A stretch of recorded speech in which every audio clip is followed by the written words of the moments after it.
Now, when it comes to universal energy, we can actually see what its vibration looks like and how it behaves the same way but on different magnitudes. From an atomic level, peep electrons and how they constantly move or orbit around a single nuclei, to galaxies and their swirling arms fixated around a single center point, all the way up to the level of the universe, considering the ever controversial Big Bang Theory. Not the show. That show is trash. But the idea of one singular focal point expanding outwardly all around itself for what seems to be infinity from our limited points of view, right?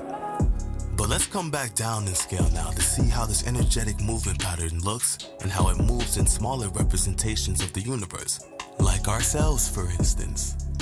Examining the heart, we can see a similar phenomenon. We'll notice blood, or energy, expand from one central focal point all around itself before returning to the center to repeat the process in an ongoing loop. This process of energy expanding and retracting, advancing and retreating, or vibrating is called a toroidal energy flow, or a torus, represented two-dimensionally by the flower of life. And this toroidal energy flow, or frequency, is what universal energy is and how it behaves, as this movement pattern is present in the energetic circulatory systems of all living things.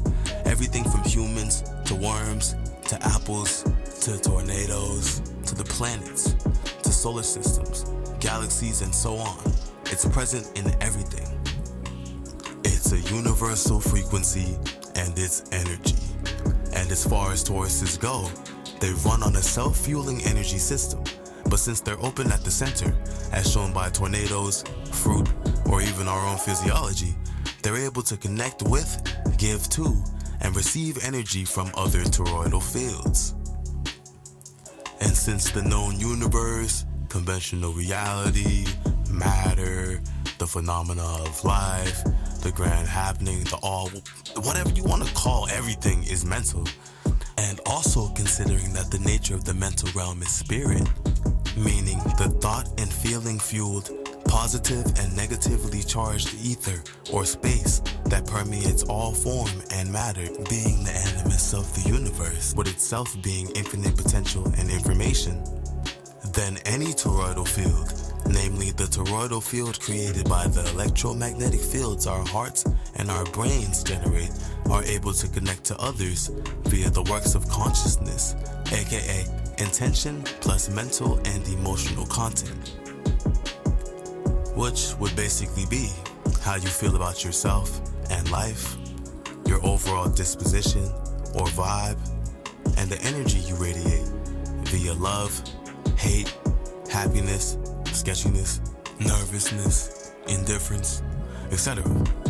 This is basically your chi, or your aura, your toroidal field.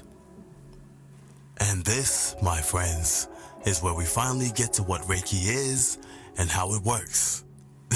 Sorry to be so long-winded, but I had to get all of that out the way in order to give y'all a more scientific explanation of Reiki for anyone confused about what universal energy and chi or ki are, and also for anyone who might wrongly look at Reiki as pseudo.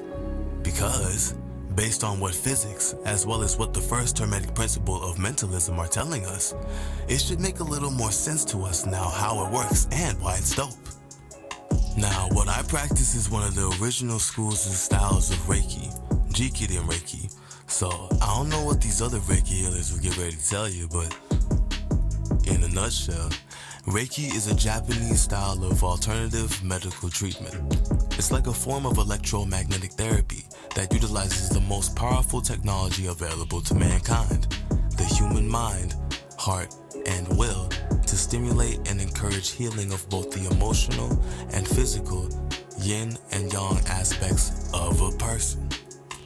Reiki healers channel the spirit, meaning an attitude or mind state of compassion, and use the hands to direct electromagnetic energy in order to influence or enhance their clients' natural ability to regenerate.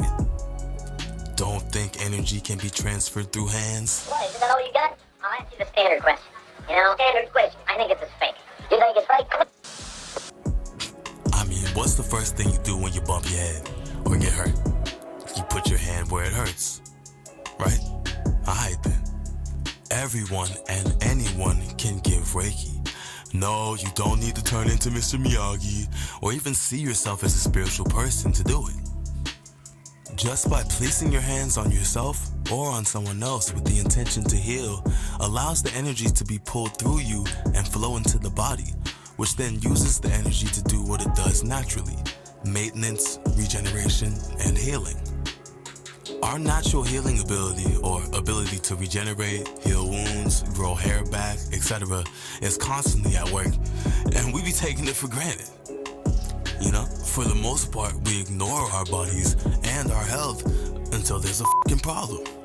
We often don't realize or avoid acknowledging that our natural healing factor can get taxed over time, especially when we're under the correct levels of stress. Our natural healing factor can get so overwhelmed that it has to just shut down altogether. But Reiki energy helps to reawaken, accelerate, and enhance our natural healing factor, often producing some pretty wicked results too. I mean, trust me, I understand the potential for it to sound like some wacky, hippy-dippy bullshit, but think about it like this for a second, okay? If our thoughts play out like prayers, and our words are like spells, and magic is more of an everyday thing than we realize, then without lifting a finger, you can easily affect someone else's energy. For instance, try cursing somebody the f*** out, you know? Tell them how stupid and ugly and worthless you think they are, and just watch the impact you have on their energy doing that. Or on the contrary, try blessing somebody with a smile, a laugh, a good conversation, or simply some kind words of encouragement, and watch how you lift that person's spirits, if their heart's open enough to show it in front of you. At the very least, they'll give you a smile if they don't speak to you kindly in return, you know? But at any event, getting back to Reiki and laying hands, Reiki isn't just nice thoughts and pats on the back and having good intentions and vibes, okay? You can actually feel Reiki. It's other-worldly. It's electrifying. Like, it can actually be jolting at times. During a session, you may start to feel tingles, or heat, or cold, or other kinds of sensations. You may fidget or feel a little restless, or certain muscles might start to twitch a little. You may feel emotional, like bursting out laughing, or even crying. Or you may even feel really relaxed, to the point that you fall asleep near instantly, and then wake up at the end of the session feeling refreshed. Though for everyone it's a little different. Like, most of my clients will usually fall asleep within the first 10-15 minutes, regardless of how rested they claim to be. Others may get emotional as they release blockages of the heart space. Most everybody has muscle twitches though. That's how I know it's working.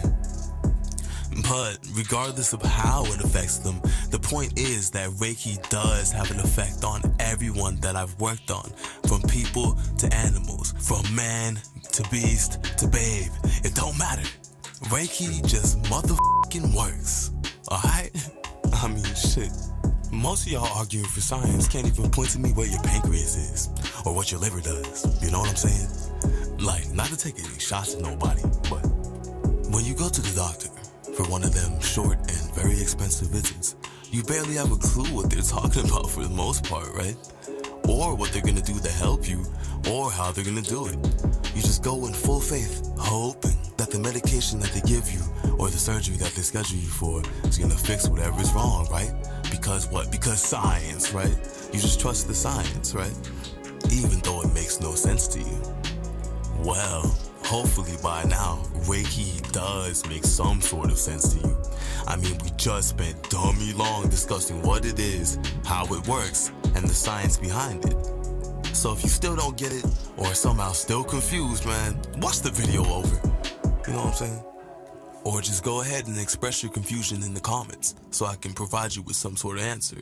But, like, if you can grasp the fact that the body naturally heals itself, and that this natural ability can be boosted with things you trust, like medication, healthy diet, exercise, surgery, acupuncture, acupressure, yada yada yada, then we're good to go. That's all you need to understand. Because Reiki does the same thing, but in a different way. and sometimes does it even better. You know what I'm saying? Cause like, it has no negative side effects, unlike most medications and surgeries.